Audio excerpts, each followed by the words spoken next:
Assalamualaikum warahmatullahi wabarakatuh. Akkam nagaa isin jedha kabajamtoota hordoftoota keenya. Egaa viidiyoo gabaabduu tana gaaffii gaafatame jira jechuudha. Koomentii irratti gaafatamne gaafichi salphaa waan ta'eef viidiyoo tana hojjedhe jechuudha. Gaafichis kan jedhu akkamitti ama fakkeenyaaf keeboordii kanaan yogguu barreessinu yogguu qubee takkaa lama barreessine akkamitti barreeffama nuti jedhuu feene san asirratti nu baasaa san booda isuma irratti yogguu tuqne nuuf baha jechuudha bakka ammatti barreeffamu kanatti kan jedhudha. Fakkeenyaaf ani Oromsaam Seengiyoon jedhu fedhe amma ofumaaf yeroo baay'ee jecha kana waan hin fayyadamu asirratti naa bahee jira jechuudha. Yogguun isa tuqe haala kanaan tuutoriyaal ofumaaf naa baha jechuudha.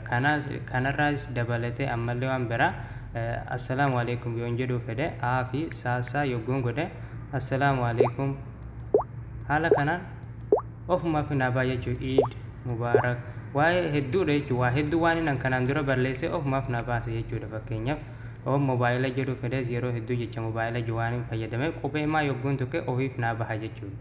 Akkamitti waan kana godhuu dandeenya kan jedhudha. Jalqaba warroota jechuudha asirratti inni amma asirra jiru kun jechaadha. Sararumti kun warroota isiniif hin bahiniif asitti mallattoo seetingii tana tuqtaniiti gadi qabdu jechaadha. San booda ishee seetingii tana ni tuqtu. San booda productive text kan jedhu kana yoo ofii tahee jiraate ni bantu jechuudha. Haala kanaanis san booda kanneen lamaan irrattis raayitii gootu jechuudha. Ifaa isa bantanii booda yogguu of duuba deebitanii akkanatti tuqtan sararri kun isiniif baha jechuudha. Isiniif kan dhufu amma qubee afaan Oromoo dhufuu dhabuun ni mala jechuudha. Afaan Ingiliffaatiin guutuutti kan dalagu afaan Oromootiin hin jiru jechuudha. Afaan Oromootiin isintu irratti hojjeta jechuudha. Akkamitti hojjenna kan jedhu fakkeenyaaf qubee tokko yoo barreessitan hoo fakkeenyaaf amma abalu mee fakkeenyaaf Oromoo haa jennu mee jechuma Oromoo jedhu yoo barreessine oo yogguu goone jecha Oromoo joosan asitti ni arganna jechuudha. Yogguu jechicha arganne amma nuyi barreessinee erguu qofa osoo hin ta'in isa asitti nuu bahu kana tuquu qabna. Yogguu isa tuqne seevii taha jechuudha as keessatti. Gaafa lammataa yogguu nuti dhufne qubee ofirraa faa yogguu oo goone jette inni Oromoo joo asirratti nuu bahaa jechuudha.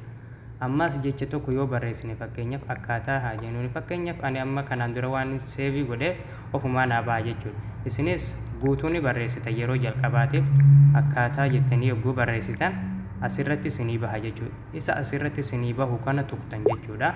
San booda kan ergitan jecha barbaadan hunda yogguu barreessitanii xumurtan asirratti isinii baha jechuudha yeroo jalqabaatiif.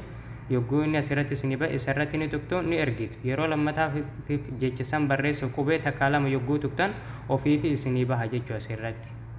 Egaa haala kanaan daftanii barreeffama dheeraa ittiin barreessuun ni danda'ama jechuudha.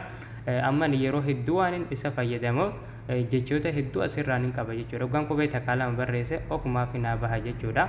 Isinis haala kanaan itti fayyadamuu ni dandeessu jedheetiin yaada jechuudha. Waan hordoftaniif galatooma nagaan tura.